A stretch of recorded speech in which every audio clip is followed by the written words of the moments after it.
రాకాలోకంకి స్వాగతం. ఈ కంటెంట్ మీకు నచ్చినట్టయితే లైక్ చేయండి, మీ బంధుమిత్రులకు షేర్ చేయండి. ఇప్పటి వరకు సబ్స్క్రైబ్ చేసుకోకపోతే సబ్స్క్రైబ్ బటన్ని నొక్కండి. అదేవిధంగా బెల్ ఐకాన్ని కూడా తప్పనిసరిగా నొక్కండి. జై హింద్ మిత్రులారా.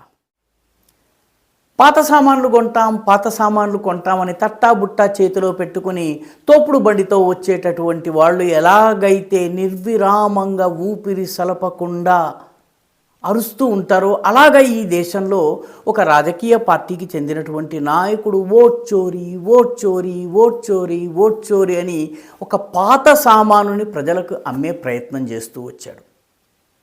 ఈవీఎంలకు వ్యతిరేకంగా ప్రచారం చేయటము, ఎన్నికల ఫలితాలను వ్యతిరేకించటము, ప్రజలిచ్చినటువంటి తీర్పుని కూడా పరాభవించేటటువంటి ప్రయత్నం చేయటము ఆ యువ ముసలి రాజకీయ నాయకుడికి చెల్లింది.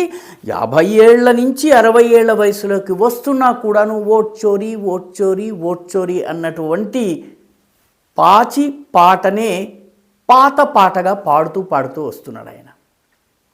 అయితే ఆయనకి ఎవరూ జవాబు చెప్పాల్సినటువంటి అవసరం లేదు. ఆయన పార్టీకే చెందినటువంటి నాయకులు నిర్వహించేటటువంటి ప్రభుత్వము జరిపినటువంటి సర్వే ఆయనకి జవాబు చెప్పింది. రాహుల్ గాంధీ ఏకంగా బీహార్లో 16 రోజుల పాటు ఓటర్ అధికార యాత్ర పేరిట ఓట్ చోరీ అని తట్టాబుట్టా పెట్టుకుని ఇంటింటికి తిరిగి ప్రచారం చేశాడు. ఆ రాష్ట్రంలో కాంగ్రెస్ పార్టీని సమర్థవంతంగా పడుకోబెట్టారు. కానీ ఆయన ఓట్ చోరీ, ఈవీఎంలకు వ్యతిరేక ప్రచారం మానలేదు. ఇప్పుడు ఆయన చెబుతున్నదంతా అబద్ధమని, ప్రజలు దాన్ని నమ్మడం లేదని ఆయన పార్టీ అయినటువంటి కాంగ్రెస్ పార్టీ పరిపాలిస్తున్నటువంటి ప్రభుత్వం ఉన్న రాష్ట్రంలో జరిగినటువంటి ఒక సర్వే నిరూపించింది. ఆ సర్వేని ప్రైవేట్ వ్యక్తులు జరపలేదు.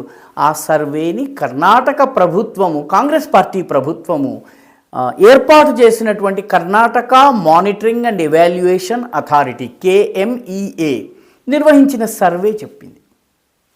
ఈ మొత్తం 2024 ఎన్నికల ఫలితాలు, ప్రచారము, వచ్చినటువంటి రిజల్ట్స్ పట్ల ప్రజలు ఏమనుకుంటున్నారు, వీటిని అధ్యయనం చేసేందుకు కర్ణాటకలోని 4 అడ్మినిస్ట్రేటివ్ డివిజన్స్, బెళగావి అంటే బొంబాయికి దగ్గరగా ఉన్నటువంటి కర్ణాటక భాగము, కలబుర్గి అంటే గతంలో నిజాము అధీనంలో ఉన్నటువంటి హైదరాబాద్ కర్ణాటక, ఇప్పుడు కళ్యాణ కర్ణాటక అంటున్నారు. 3వది మైసూర్ అంటే సిద్ధరామయ్య ఏ ప్రాంతానికి చెందినవాడో ఆ ప్రాంతానికి చెంది మైసూర్, మండ్య, కోలార్ ఈ ప్రాంతాలన్నీ అందులో వస్తాయి. 4వది బెంగళూరు, దేశంలోని అతిపెద్ద నగరాల్లో ఒకటి బెంగళూరు, దాని చుట్టుపక్కల ప్రాంతాలు అర్బన్ రూరల్ ఏరియాస్ కలిపి ఈ 4 అడ్మినిస్ట్రేటివ్ డివిజన్లలోని 102 అసెంబ్లీ నియోజకవర్గాల్లో సర్వే చేశారు. ఈ సర్వే ఆగస్టు 2025లో చేశారు. ఫలితాలు ఇప్పుడు వెలువరించారు, అది వేరే విషయం.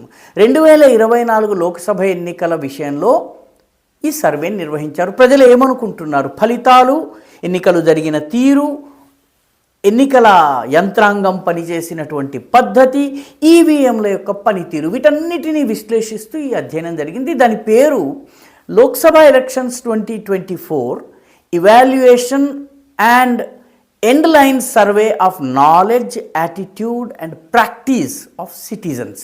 చాలా పెద్ద పేరు. రీసెర్చ్ ప్రాజెక్టుల పేరు ఇలాగే ఎవరికి అర్థం కాకుండా ఉంటుంటాయి సర్వసాధారణంగా.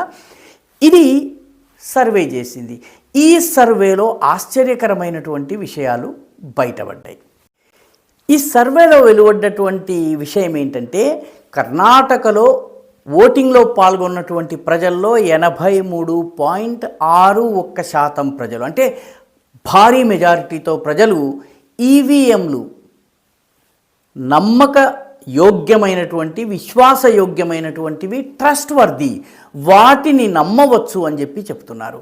వీళ్ళు ఈవీఎం ద్వారా వచ్చే ఫలితాలు కరెక్ట్ అని చెప్పి, సరైనటువంటివి అని చెప్పి సమర్థిస్తున్నారు.